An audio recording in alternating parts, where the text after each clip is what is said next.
What's up, everybody? Welcome back to the channel. It is Carter Scotland Allen here, and today is finally the day where we take a look at the newest Batman film with The Batman 2022, directed by Matt Reeves and starring Robert Pattinson as our new Bruce Wayne, our new Batman. Let's not waste any more time and get into this film. Spoiler alert, I really liked it. Okay, so it has been officially a week since I have seen The Batman. I've got my shirt on here, obviously, as you can tell. Probably should have ironed it, but whatever. Here to talk about The Batman. So, this version of Batman was released on March 4th, 2022. I said before, but this is directed by Matt Reeves. He also took part in writing the script, alongside Mattson Tomlin and Peter Craig. The cinematography was done by Greg Fraser, and the score was done by the very well-known Michael Giacchino. Batman ventures into Gotham City's underworld when a sadistic killer leaves behind a trail of cryptic clues. As the evidence begins to lead closer to home and the scale of the perpetrator's plans become clear, he must forge new relationships, unmask the culprit, and bring justice to the abuse of power and corruption that has long plagued the metropolis.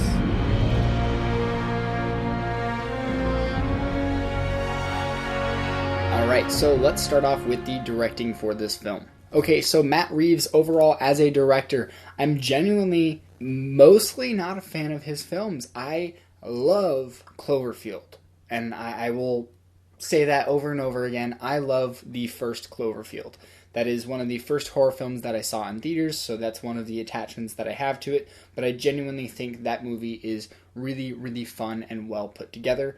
As for the other of Matt Reeves' films, you know, like the Planet of the Apes reboots, they just weren't for me. Not that they were technically bad, not that the writing was bad, it's just that they weren't for me. So I was a little skeptical going into this, but after seeing that first teaser trailer, I knew it was going to be good, but I didn't know it was going to be this good, and this film truly passed all of my expectations. The direction of this film feels really rounded out, and I really trust Matt Reeves. I really trust them with developing this story of Batman and Bruce, and I really think that they have this idea of where they want the character to go, and that kind of goes hand in hand with my complaints, which I will talk about later in the film. Some of my complaints are still complaints, but I think they will be tackled in later installments within this world of Gotham and this world of DC. So you kind of have to give and take. Like, yeah, you could have them do some things or not do some things, but then it would either draw out the process for some storylines or speed up the process for some storylines. And depending on the storyline, either one of those things might be needed. But the direction of this film was fantastic. Everything about this film really felt like the Batman. This is what you would think of the Batman from the comics. Like, this is Adam West meets Christian Bale, and I don't want to say that really at all because then that's just comparing, but that's kind of how I felt. I got these fun, goofy vibes, but also this really dark tone of Batman who's such a recluse, and he's just wrapped up in his own thoughts of how to show justice in this crime-ridden city. This movie's just awesome. So let's keep it going. Alright, so now let's go and talk about the cast and the characters. Every single character in this film, every single actor in this film delivers a performance that is near perfect. If there is a single line of dialogue in here that doesn't sit with me right, it's most likely because of the line itself and not because of the delivery. Robert Pattinson's Batman feels exactly how you would think Batman would feel like and Batman would look like. Seriously, everything about Robert Pattinson as Batman felt truly perfect. And his voice was great. I'm glad that he didn't go the too over-the-top route and, strain his voice like Christian Bale did. This felt just a little step above of what he sounded like as Bruce Wayne. And as I was saying, I got that mix of Adam West and Christian Bale's Batman. That was due to some of the mannerisms and some of the dialogue, whether it be Bruce putting on his sunglasses when he's inside, Wayne Manor during the day. And that's obviously it's a slight joke, but it's also pointing out the fact that this version of Batman has been in Gotham for the past 2 years, really only seeing nighttime. This Batman is only going out at nighttime to fight crime. That's all he's doing. That's all he has time for. Paul Dano is fantastic as the Riddler, and I truly do, I mean it when I say this, I think his performance is completely up there with Heath Ledger as the Joker, and I also think that, people don't give enough credit for Aaron Eckhart's performance as Two-Face in The Dark Knight. I would put all three of these characters right up there together as the three, best Batman villains. Actually, Scarecrow I love, but either way, Paul Dano's fantastic. He is menacing, but not in a physical presence. Like, he's not a scary looking dude. He's not he doesn't have a rough looking face. He's not jacked up or built. He's not a huge presence. But every single time that you hear him speak, you know that this dude is fucking crazy and that he means every single thing that I know that he speaks in riddles, but everything that he says, he means. I just fucking love this version of the Riddler. So I could honestly go on about the rest of the cast forever and ever, so I'm going to make each little rest of the characters little tidbit a little shorter than I did for the Batman and the Riddler. Andy Serkis was great as Alfred, although I wasn't a huge fan of his death fake out, which I understand that is more of a story thing and not a Andy Serkis as Alfred type of thing. I am glad that they went with the new route of trying a younger version of Alfred. This is really the only time that we've ever seen that. He's at an age where he could still have some fight scenes later on in this world, in this universe, so I would like to see maybe Wayne Manor gets, bombarded by, thugs, and Alfred either takes out a couple or gets kidnapped or something like that. I think it could be a really cool sequence, really cool to see where Bruce learned his fight styles from. So, I don't know. I'm really excited to see more of this Alfred. Don't have much to say about this next one, but John Turturro was fantastic in the role of Falcone. He's very menacing. This is a different role for him, and I overall really enjoyed it. I'm glad that it was a different interpretation. It wasn't a big, again, saying it's not a big bulking guy. It's just average looking dude who has power throughout the city. And everybody online's talking about it. Colin Farrell's Penguin, he's fantastic. I don't need to say anything more about it. He did a great job. They really only just teased his little setup for his HBO Max show. He wasn't the standout for me like a lot of people are saying. I still think that the Riddler as a villain stole the show in this film, but I'm very excited for Colin Farrell's Penguin, and it felt like something really new, but still feels like it's heading in the direction of the Penguin that we all know and love. So Zoe Kravitz as Catwoman was phenomenal. I think she is probably my second favorite Catwoman, so stay tuned for my rankings of all the different Batman stuff. She delivers a great performance. However, I felt the story arc that she felt slightly shoehorned into certain scenes and certain moments, and I don't know how else I would have gone around that, and I'll talk about that more in the story. But there's certain things that I think kind of slow the film down, but had you removed those moments, you would have had to do them in the Batman sequel, and then at that point people would have been like, well, why didn't you just include it in the first one? So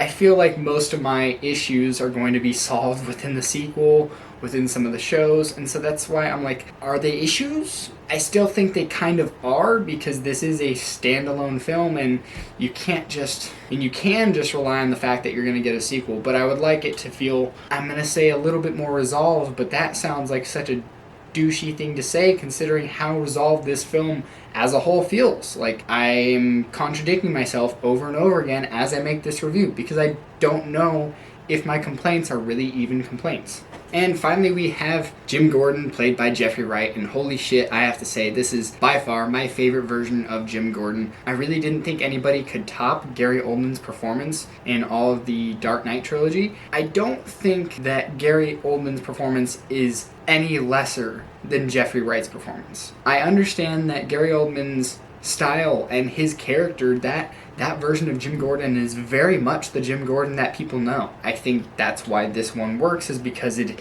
is the one that we know, but it's different because it's Jeffrey Wright. He's a black man. That's a first. I know some people are complaining, but it's fine. It doesn't make a difference with the character. But all of the delivery of Gordon's dialogue was fantastic. It's just, he's got that fucking voice. Every time you hear him speak, you are like, oh, I gotta listen to Gordon to hear what's coming next.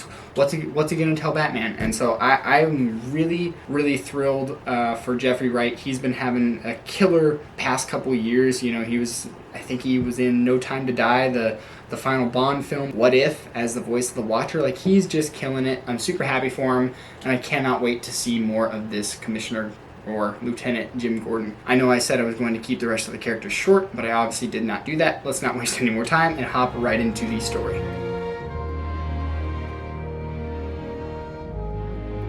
This is the best version of the Batman, hands down. I think this is the almost like the pinnacle of what I would personally want to see, from the fighting style, from the costume, from the voice, from the interrogations. Everything about this Batman is what I would want in a Batman, and I have no complaints about the character of Batman himself. The introduction of all of his gadgets were fantastic, from the grapple gun to the wingsuit to the Batmobile. All of those things were shown in multiple fantastic ways. I guess, the wingsuit is only one scene, but for that one sequence, you get a really good glimpse, and the visuals are all fantastic. Also, just on top of that, that wingsuit sequence, I'm glad that he did fall and crash, because it is only year 2. He wouldn't be doing everything perfectly. I loved him punching Jim Gordon. I know everybody's loving that. That's just like one little bit of comedy in the film it's meant to be funny, but not within the world, and that's why it's funny. So I seriously, I could go on and on. Hopping around different places of Gotham, from the nightclubs to just different parts of the streets, to Wayne Manor, to Wayne Tower. Hopping around these different places really helped build this world of Gotham, and helped build the story. I think if I were to cut anything, the one thing that really does come to mind would be the final prison sequence with the Joker, I will say. The Joker and the Riddler. I'm fine with a new Joker being introduced. I don't want it to happen, but it's gonna happen, so I'm not gonna avoid it. It's gonna happen, so I was fine with it. It could have happened 2 other films down the line, and as a Batman fan, the one villain that I want to see is Mr. Freeze. I want to see a serious take on Mr. Freeze. Give me that and I will be happy.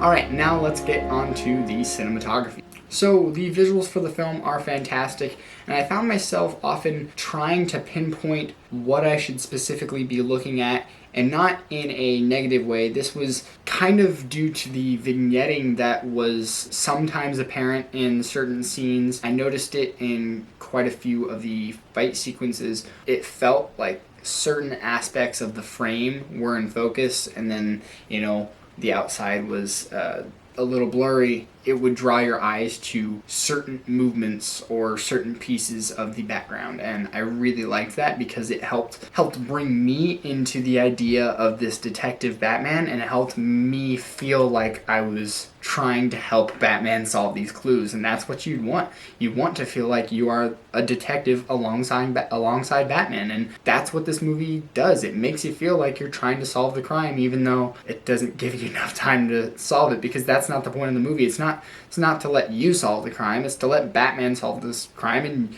you just get to follow along. That's it. So there are some people complaining about, oh, it doesn't give you any time to think about the riddles or blah blah blah. I'm like, it's not for you. It's for Batman.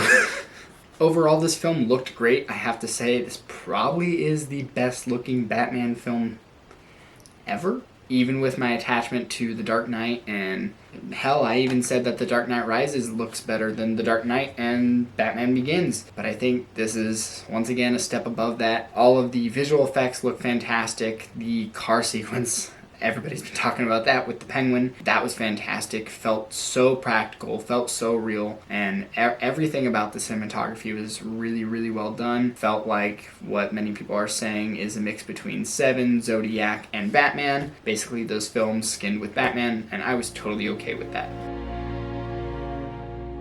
Okay, and now we are going to move on to a new topic, new segment that I have not talked about. I don't know how I haven't talked about for the past 7 of these films, and that is the score, the Batman theme. How the fudge, I don't know why I'm saying fudge, how the fuck did I not talk about the Batman themes going through these reviews?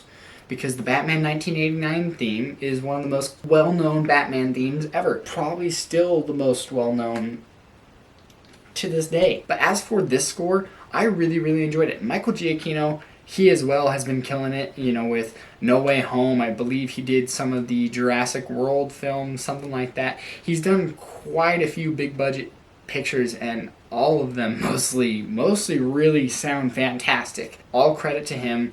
I will say I did feel, however, that the main theme in the Batman, which was